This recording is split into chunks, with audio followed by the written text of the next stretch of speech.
नमस्कार विद्यार्थियों। हिंदी साहित्य की इस ऑनलाइन कक्षा में आप सभी का स्वागत है।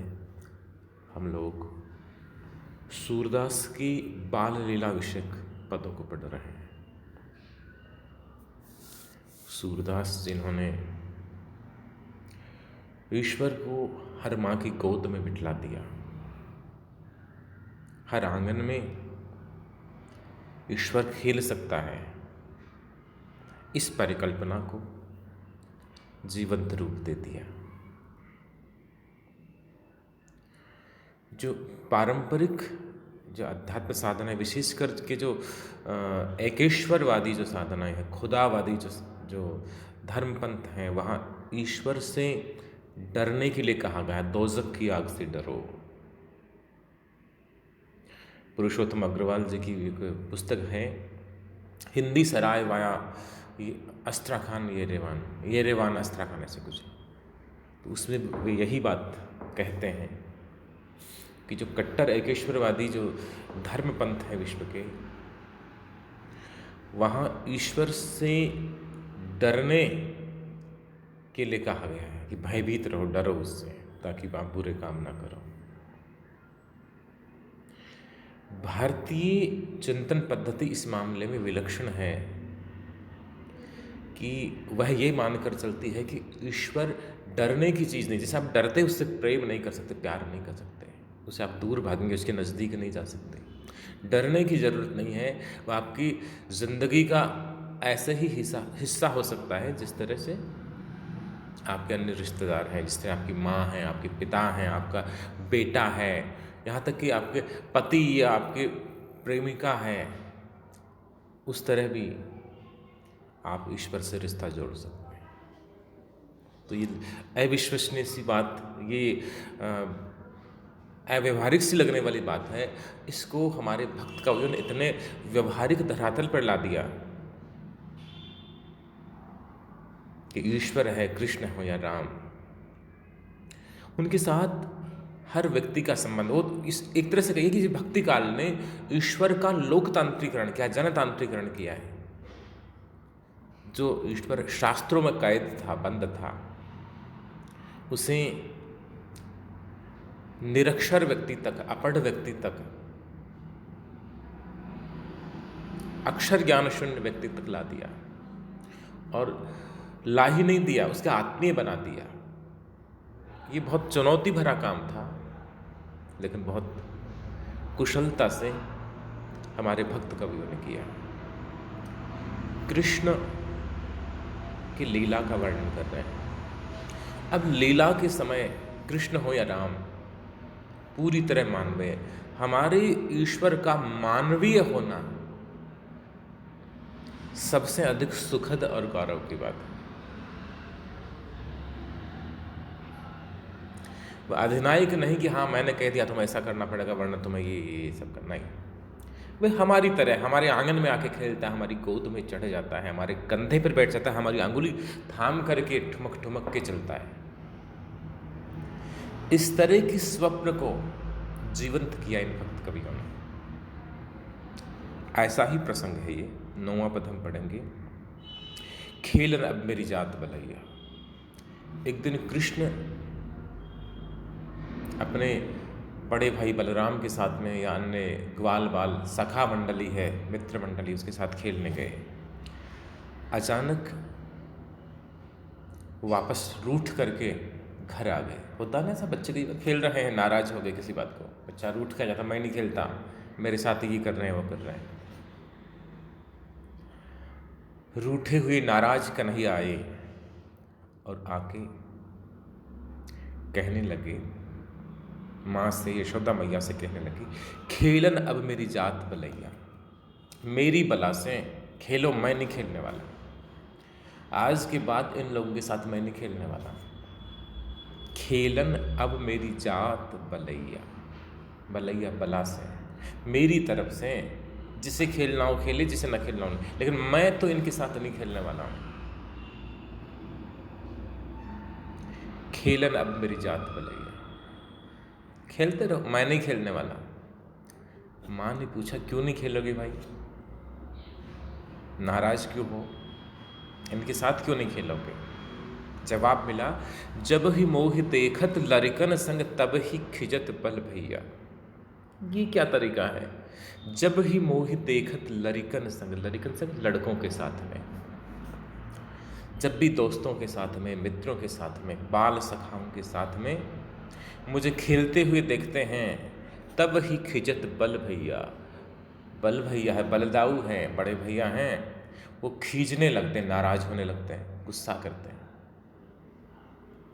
आप अपने आसपास को याद कीजिए, आप अपने बचपन को याद कीजिए।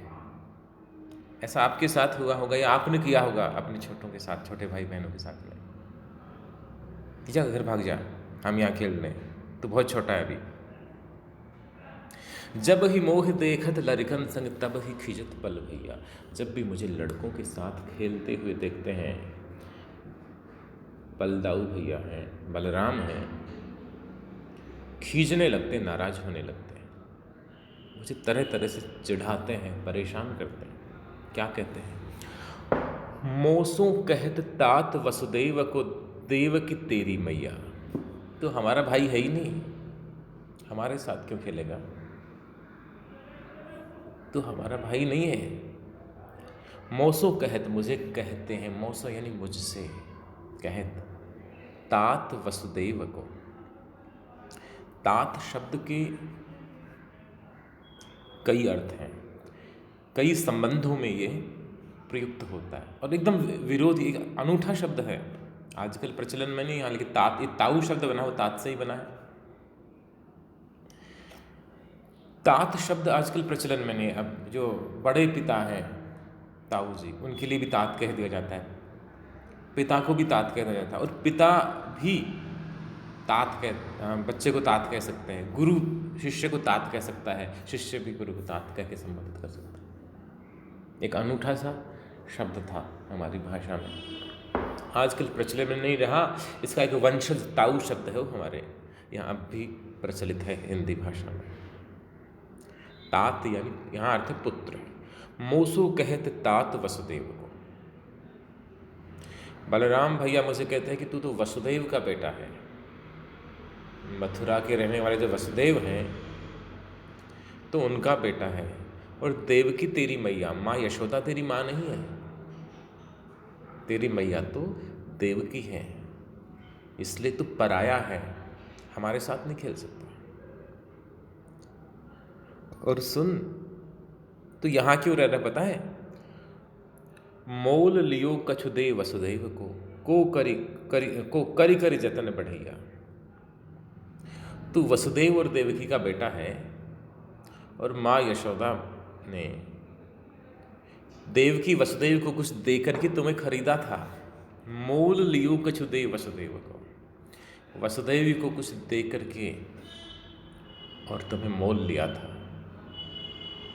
और करी करी जतन बढ़िया, जतन यानी कोशिश, प्रयत्न, करी करी जतन बढ़िया, तुम्हें बचपन में ही कुछ दे जाके खरीद लिया था। वसुदेव जी को कुछ दे करके और खरीद लिया था। यहाँ बड़ा व्यंग्य है। यहाँ अब बच्चे को इससे अधिक पीड़ा क्या होगी? तेरी माँ और तेरे पिता ने तुम्हें बेच दिया, छोटी सी चीज़ के लिए तुम्हें बेच दिया, तुम खरीदे हुए हो।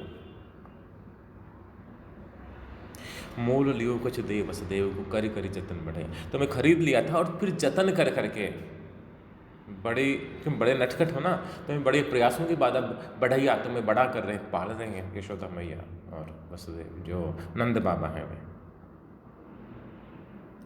और अब बाबा कही कहत नंद सो जसमति सो कही मैया। तुम्हें बचपन में तुम्हें पता ही नहीं था, ना समझते थे, बहुत छोटे थे ना, तब तुम्हें खरीद लिया था वसुदेव जी से।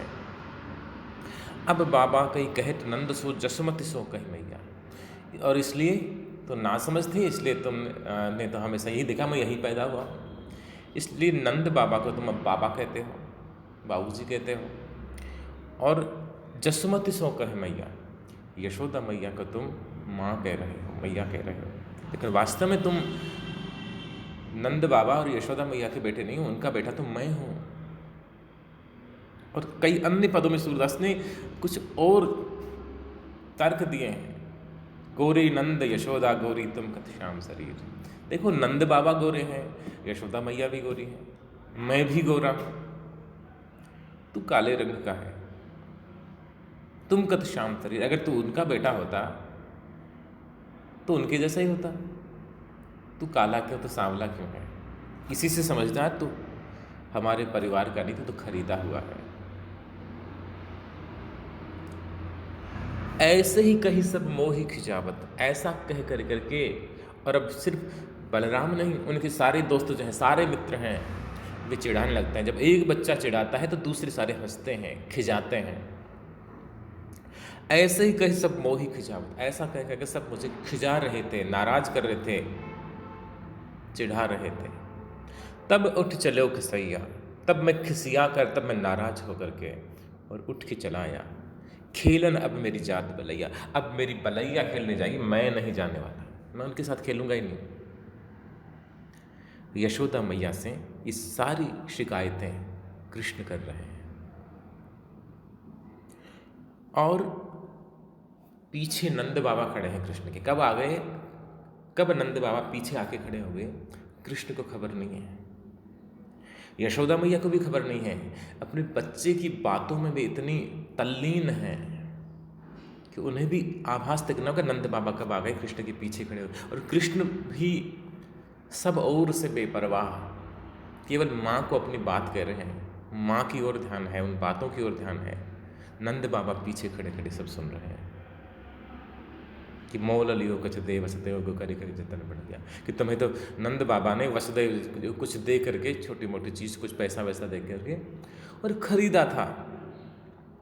पाछे नंद सुनत है ठाड़े, ठाड़े यानी खड़े हुए। ठाड़े का शब्द का अर्थ है, ब्रजभाषा का ठेठ शब्द है, ठाड़े का अर्थ है खड़े हुए। पाछे नंद सुनत है ठाड़े, कृष्ण के पीछे खड़े हुए ही नंद बाबा सारी बातें सुन रहे हैं। और हंसत हंसत उर लैया।